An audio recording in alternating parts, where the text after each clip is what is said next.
It's true, it's true, it's true, it's true, it's true, it's true, it's true.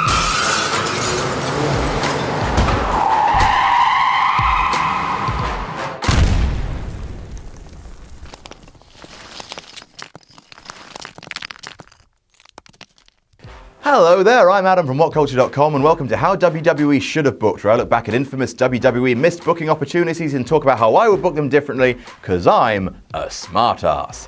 Wating! So this is part 2. To recap, we don't need a recap because you can just watch the part 1 video. It's right there. Watch it. If you haven't, why are you here? You're really weird. So Triple H has been hospitalized by Stone Cold Steve Austin and Kurt Angle is the champion. It's the Raw after No Mercy and Steve Austin is stalking around backstage where he's confronted by Stephanie McMahon, who's clearly been crying. You know, her husband is nearly dead. And she says to Steve Austin, "Stick around. You're going to want to see this." So it's the main event of Raw. Out comes Kurt Angle for a coronation ceremony, and the only thing he can talk about is, what an amazing year I've had. From Survivor Series 1999 to next up Survivor Series 2000, I have done it all. Intercontinental Champion, European Champion, King of the Ring, and now I am the WWF Champion. Woo! It's true, it's true, it's true, it's true, it's true, it's true, it's true. Then he's interrupted by Stephanie McMahon and she's pissed. She says, "Kurt, we used to be close, you and I. We used to be friends. But my husband was hospitalized because of the footage that played last night. But, and it's amazing what a bit of McMahon money will buy, I managed to find the unedited version of that footage. Show it." So it's CCTV footage. Again, Triple H enters the parking lot. He approaches a car. He looks around, hears a noise, runs off. In enters another figure wearing a black hoodie. He takes the hoodie off. It's Kurt Angle. He gets in the car reverses, out comes Stone Cold Steve Austin. Bang! It was Kurt Angle all along. Kurt looks at Steph. Oh dear. Glass shattering. Out comes Stone Cold Steve Austin, and he just walks straight down to the ring, and as soon as he gets in, Kurt flees through the crowd, and Stone Cold just sort of stands there, and you know there is going to be hell to pay. So the next Raw, Steve Austin comes down to the ring and says, "I ain't going anywhere until Kurt Angle is brought to me." Out comes Commissioner Mick Foley, who says, "Look, Kurt Angle's not here. He's afraid to come to work, but here's the deal. He's willing to offer you a WWF title match at Survivor Series 2000 under one stipulation. He will give you the match, but it can't be no DQ, okay?" He's not willing to do that. He's terrified. He wants a technical wrestling match with you. Steve Austin says, "I accept," and stunners Mick Foley.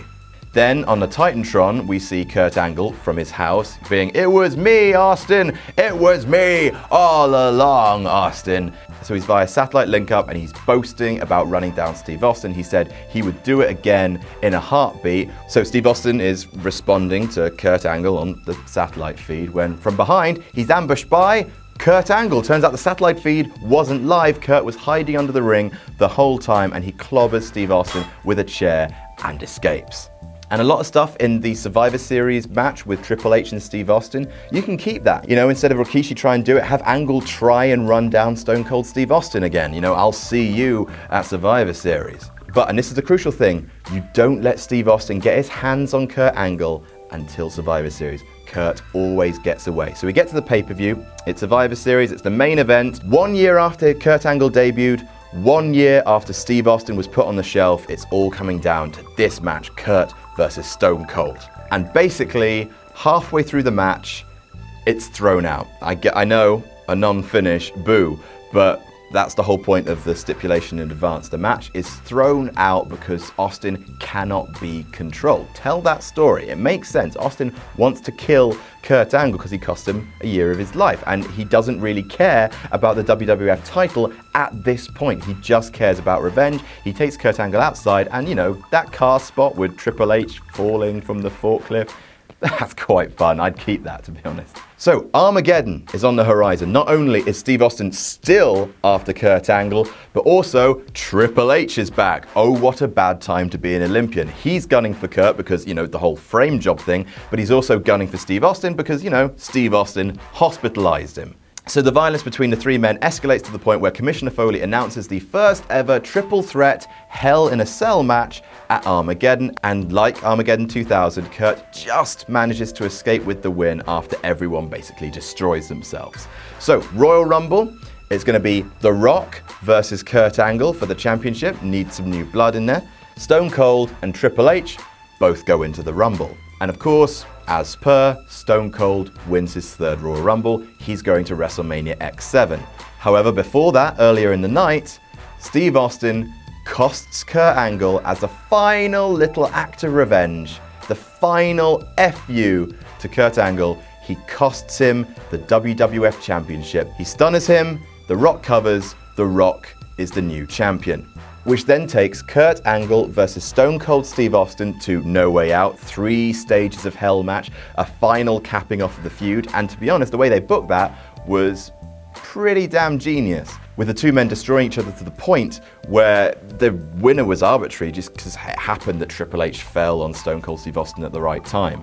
Have that happen with Kurt Angle. Have Kurt ultimately win that match, because that victory, that is what keeps Kurt Angle at the main event. So Rock and Austin is kept for WrestleMania 17. We've made, hopefully, a superstar villain out of Kurt Angle. Triple H gets some interesting stuff to do.